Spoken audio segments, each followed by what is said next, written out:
ایھا الناس، اے لوگو اپنے اس رب سے ڈرو جس رب نے تم کو ایک جان سے پیدا کیا، اور اس رب سے ڈرو، اس اللہ سے ڈرو جس اللہ کا نام لے کر آپس میں تم رشتے بناتے ہو۔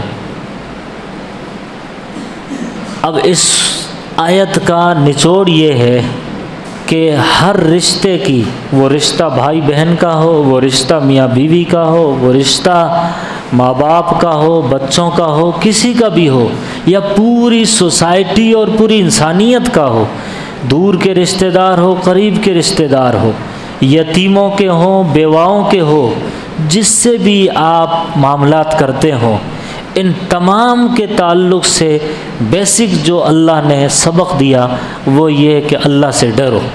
جب بندہ اللہ سے ڈرے گا تو تمام کے حقوق ادا کرے گا، جب بندہ نہیں ڈرے گا تو ظاہر ہے کسی کے حقوق ادا نہیں کرے گا۔ یہ وہ بنیادی نقطہ ہے جس کے اوپر یہ پوری سورہ گھومتی ہے۔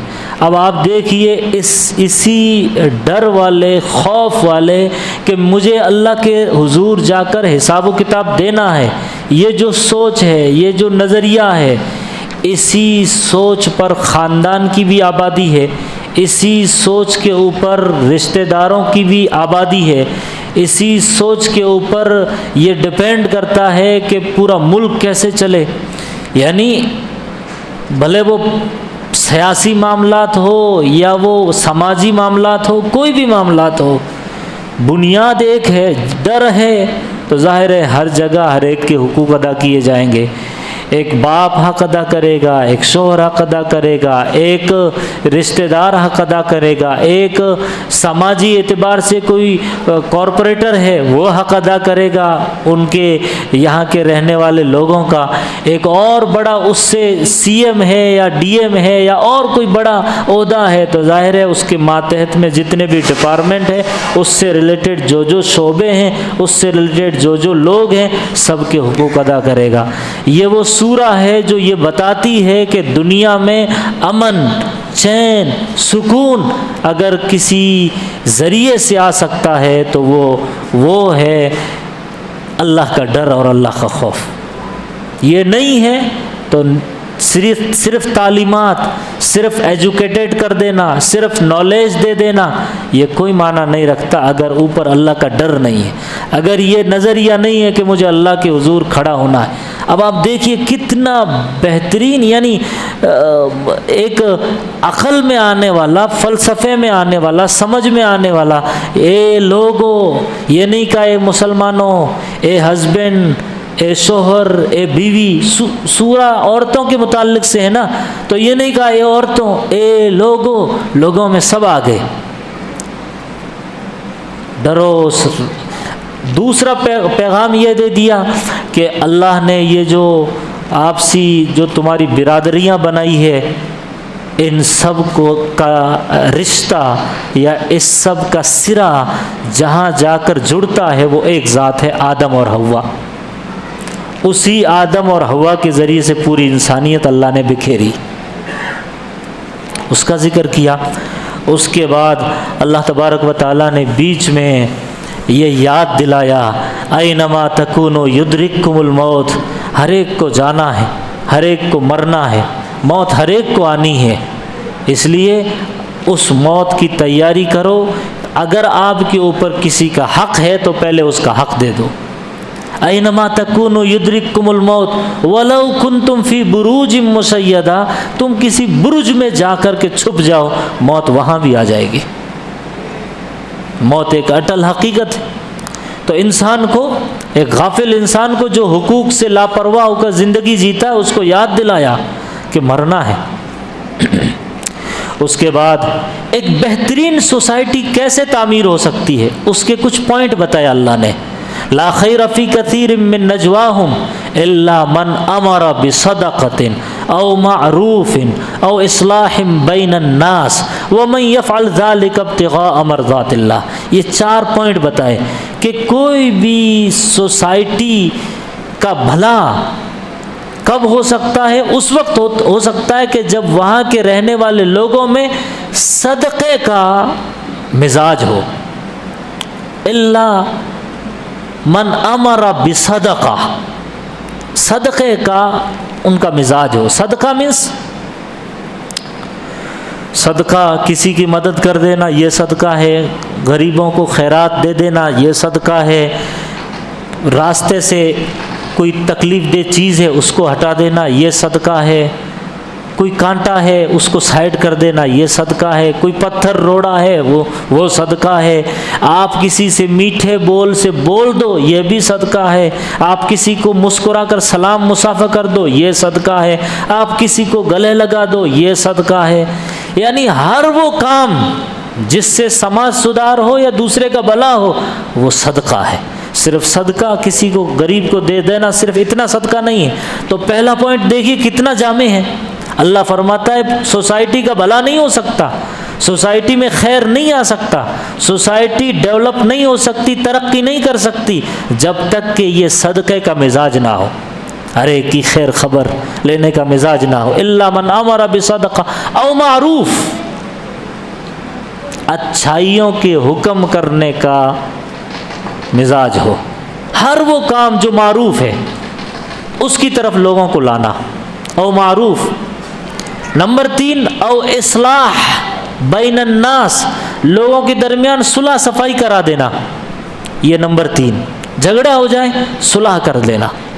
نمبر 4 ومن یفعل ذلک ابتغاء مرضات اللہ، جو کوئی کام کرے تو صرف اللہ کو راضی کرنے کے لیے کرے، کوئی مفاد نہ ہو، ذاتی فائدہ نہ ہو۔ جہاں ذاتی فائدہ آئے گا تو ظاہر ہے سماج سدھار میں وہ ترقی نہیں آ سکتی جو اللہ چاہتا ہے۔ تو یہ 4 پوائنٹ بتائے کہ تب جا کر کوئی بہترین سوسائٹی کھڑی ہو سکتی۔ اس کے بعد اللہ تبارک و تعالیٰ نے بیچ میں جہاد اور قتال کے بھی کچھ احکام نازل کیے، اور اسی سورہ میں اللہ تبارک و تعالیٰ نے کن سے نکاح جائز نہیں ہے، کون عورت آپ پر حرام ہے، ان عورتوں کا تذکرہ کیا۔ آپ 4 پارہ ختم ہوتا ہے حرمت علیکم امہاتکم و بناتکم، تمہاری مائیں، و بناتکم تمہاری بیٹیاں، اس طرح وہ پوری تفصیل ہے کون کون عورتیں تم پر حرام ہیں جن سے آپ نکاح نہیں کر سکتے۔ اس کے بعد یہ چند آیات ہیں جن کا بیک گراؤنڈ میں آپ کے سامنے رکھتا ہوں مختصراً، اور اس کا ترجمہ کرتا ہوں، آپ صرف ترجمہ سنیے کیا جامع اللہ نے ہدایت کی ہے۔ اس کا ایک واقعہ یہ ہوا تھا کہ اللہ کے نبی علیہ الصلاۃ والسلام، یہ حضرت عثمان بن طلحہ اس حدیث کو نقل کرتے ہیں، فرماتے ہیں کہ ایک مرتبہ ہم کعبے کی طرف، اللہ کے نبی علیہ الصلاۃ والسلام اپنے صحابہ کرام کے ساتھ کعبے کی طرف بڑھے، کعبے کا دروازہ کھولنا چاہے اور اس میں 2 رکعت وغیرہ کچھ پڑھنے کی آپ کی تمنا تھی، لیکن چابی حضرت عثمان بن طلحہ فرماتے ہیں میرے پاس تھی، وہ اس وقت مسلمان نہیں ہوئے تھے، ان کے ہاتھ میں چابی تھی، تو انہوں نے چابی نہیں دی۔ اللہ کے نبی علیہ الصلاۃ والسلام وہاں سے مایوس واپس لوٹے، اور اس کے چند دن بعد آپ ہجرت کر کے مدینہ چلے گئے۔ تو اس ٹائم آپ نے فرمایا تھا اے عثمان، ایک دن آئے گا کہ یہ جو چابی تیرے ہاتھ میں ہی یہ میرے ہاتھ میں ہوگی، جہاں تو کھڑا ہے وہاں میں کھڑا ہوگا، جہاں میں کھڑا ہوں وہاں تو کھڑا ہوگا، لیکن وہ دن کتنا عجیب ہوگا، آج تو مجھے چابی نہیں دے رہا ہے لیکن اس دن میرے ہاتھ میں پورا اختیار ہوگا، لیکن میں چابی تیرے ہاتھ میں دے دوں گا۔ وہ دن آیا فتح مکہ فتح ہوا۔ حضرت عثمان بن طلحہ فرماتے ہیں کہ میں ڈر کے مارے چابی لے کر کعبے کی چھت پر چڑھ گیا، حضرت علی رضی اللہ تعالیٰ عنہ پیچھے پیچھے دوڑے گئے اور ان سے چابی چھین کر کے لا کر کے اللہ کے نبی کو دے دی، کیونکہ اب مکہ فتح ہوا تھا، اب یہ فاتحانہ اور جنگ کی صورت میں یہاں آئے تھے، تو ظاہر ہے چابی چھینی، دروازہ کھولا، اور پھر آپ نے وہ سارے بت توڑے اور کہا قل جاء الحق وزهق الباطل، حق آ گیا باطل مٹ گیا، اور باطل کا کام ہے مٹنا، پھر دروازے کے باہر آ کر کے آپ نے وہ عثمان ایسے جا رہے تھے ان کو بلایا اور ہاتھ میں چابی دے دی اور کہا جس کی جو امانت ہے یا جس کا اہل ہے اس کو وہ چابی دے دی جائے، اس کو وہ امانت دے دی جائے، اور اے عثمان جو کوئی بھی بادشاہ میرے بعد تیرے خاندان سے چابی چھینے گا وہ وقت کا سب سے بڑا ظالم بادشاہ ہوگا، قیامت تک یہ چابی تیرے خاندان میں رہے گی۔ اس طرح چابی ان کو واپس دے دی۔ تو وہ یہ آیات ہے، اور یہ آیات اللہ کے نبی علیہ الصلوۃ والسلام صحابہ فرماتے ہیں ایسا لگ رہا تھا ابھی اتر رہی ہے۔ کیا ہے وہ آیات؟ ان اللہ یأمرکم ان تؤدوا الامانات الی اہلھا، اللہ تمہیں حکم دیتا ہے کہ امانتیں جو امانت کے حقدار ہیں ان کو واپس کر دو۔ وَإِذَا حَكَمْتُمْ بَيْنَ النَّاسِ أَن تَحْكُمُوا بِالْعَدْلِ، اور جب تم لوگوں میں فیصلہ کرو تو عدل کے ساتھ کرو، انصاف کے ساتھ کرو۔ اب آپ دیکھیے یہاں پر دو نظریے بتائے گئے یا دو بڑی اہم چیز بتائی گئی، ایک نظام حکومت، دوسرا نظام عدالت۔ نظام حکومت اور نظام عدالت یہ اس وقت انسانوں کے فائدے کے لیے ہوگا جب یہ عدل کے ساتھ ہوگا، انصاف کے ساتھ ہوگا۔ یعنی نظام حکومت آپ اپنے ذہن میں الیکشن کا وہ سلسلہ لائیے، کارپوریشن کا الیکشن اور پھر بڑے لیول کا الیکشن، سٹی لیول کا، پھر ضلع لیول کا، پھر پورے اسٹیٹ لیول کا، پھر پورے ملک لیول کا، یہ جو اسٹیپ بائی اسٹیپ جو ایک سسٹم چلتا ہے حکومت کا کہ جو عوام چن کر کے کسی بندے کو لاتی ہے اور پھر وہ پارلیمنٹ میں پہنچتا ہے اور لوگوں کی تئیں وہ پھر وہ لوگوں کے فائدے کے لیے کام کرتا ہے۔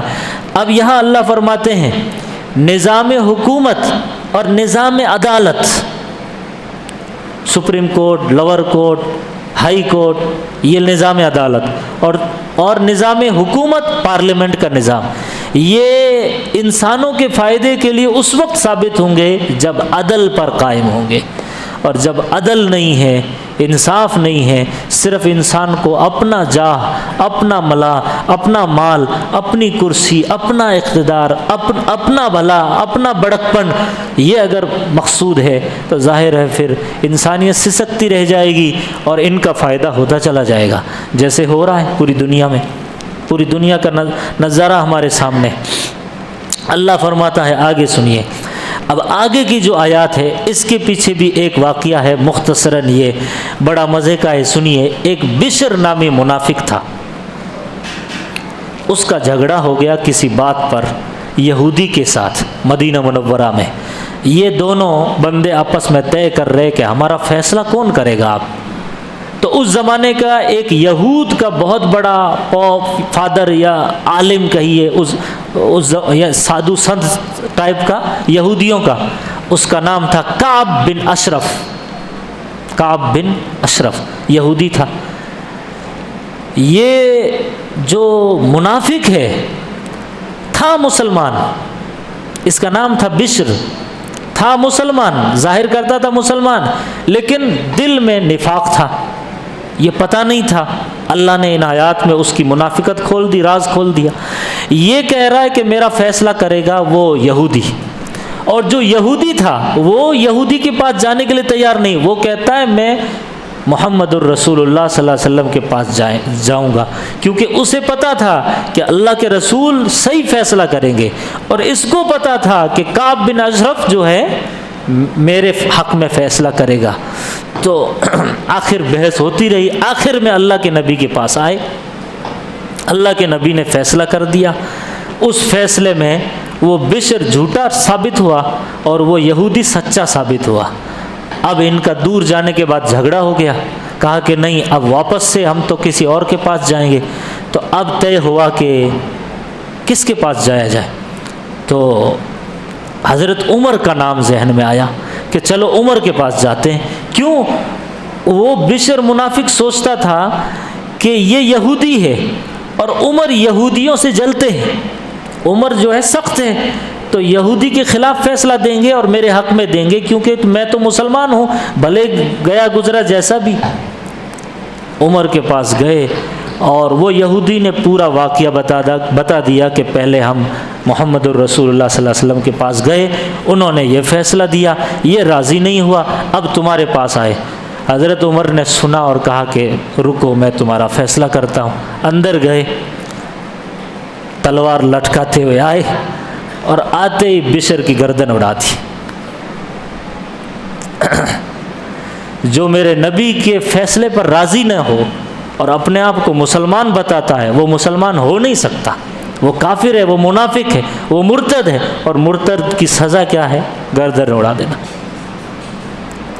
اب ان کے رشتہ داروں نے مقدمہ دائر کیا کہ ہمارے آدمی کو مار دیا، تحقیق نہیں کی، وہ تو مسلمان تھا، وہ منافق نہیں تھا۔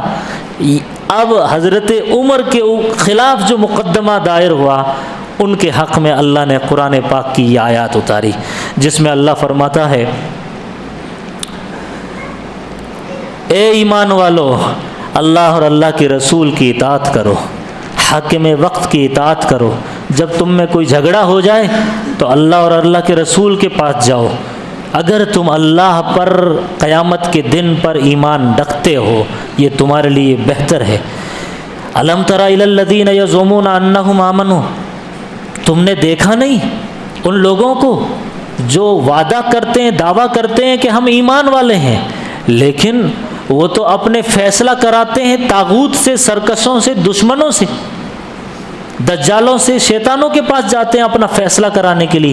ان یتحاکموا الی الطاغوت وقد امروا ان یکفروا بہ۔ تو امت مسلمہ میں بھی بہت سارے ایسے لوگ ہیں جو اپنا فیصلہ ایسے لوگوں کے پاس لے جاتے ہیں جو کافر ہے، جو شیطان ہے، جو طاغوتی اور شیطانی سسٹم کے تحت ان کی عدالتیں چلتی ہے۔ اگر آپ مومن ہیں تو پھر اپنے فیصلے قرآن و حدیث کے مطابق کراؤ، یہ پیغام ہے ان آیات میں۔ جب ان سے کہا جاتا ہے کہ آ جاؤ اللہ کے رسول کی طرف، تو تم دیکھو گے منافقوں کو تم دیکھو گے کہ وہ راستہ کاٹ کر نکل جائیں گے، وہ نہیں آئیں گے ادھر۔ اور آگے فرمایا فلا وربک لا یؤمنون، وہ مسلمان ہو نہیں سکتا کہ جس معاملے میں اللہ کے رسول کوئی فیصلہ کر دیں اور وہ اس فیصلے کو مانے نہیں تو وہ مومن نہیں ہو سکتا۔ یہاں یہ وہ آیت ہے جس میں حضرت عمر کے خلاف جو مقدمہ تھا وہ مسئلہ حل ہو گیا کہ ظاہر ہے وہ مومن نہیں تھا، وہ منافق تھا، وہ مومن ہو نہیں سکتا کہ اللہ کے رسول کوئی فیصلہ کر دے اور پھر وہ کوئی مانے نہیں۔